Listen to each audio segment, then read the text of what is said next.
Hi folks. Alright, I would like to discuss with you the hate coming off the Korean Peninsula towards the Japanese. Now it's not all South Koreans, but a significant number. But before I get into that, let me just give you a little historical event. The War of 1812 between the United States and Great Britain, the United Kingdom. The year is 1814, Fort McHenry, Baltimore, Maryland. The Americans occupied the fort because it was in America.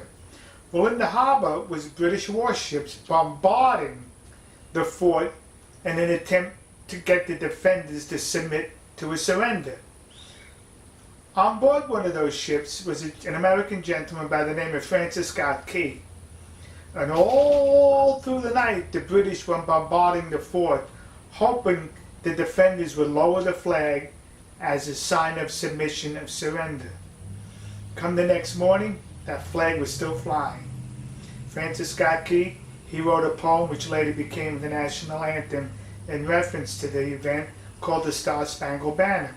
Well, the British ran out of ammunition, so they left. They basically left in defeat.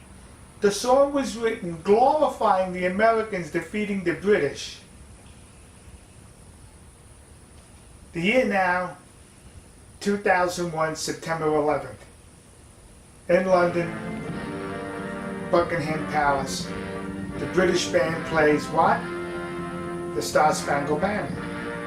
Wait a minute. But that's a song glorifying the defeat of the British, and they're going to play that in London at Buckingham Palace? Yes, because it was the American national anthem, and it happened so many years ago. 20 years after that, September 11th, 2021, guess what the British did? Once again, at Windsor Castle, they played the national anthem of America again, the Star-Spangled Banner, which glorifies America withstanding the bombardment of the defeated British who had to leave. Gee, how come there's no hate from the British towards the Americans and the Americans towards the British? You would think the British would say, we're not going to play that national anthem. It glorifies our defeat. Forget about it. We share a common language. We share a common interest, a common culture. We realize our enemies are not each other, but the terrorists and communism. Now let's go between South Korea and Japan. Once again, it's not all Koreans, but a significant number of them. Every opportunity they get, they express hate towards Japan because for a 35-year period in the beginning of the last century, Korea was part of Japan. And that's the reason for the hate. Wait a minute. The British colonies in America lasted over 100 years. How come there's no hate? Gee, I wonder why. Because mature people don't harbor hate that long. The people in Japan, the people in South Korea, you have a common enemy, and it's not each other. It's the commies in North Korea, it's the commies in China.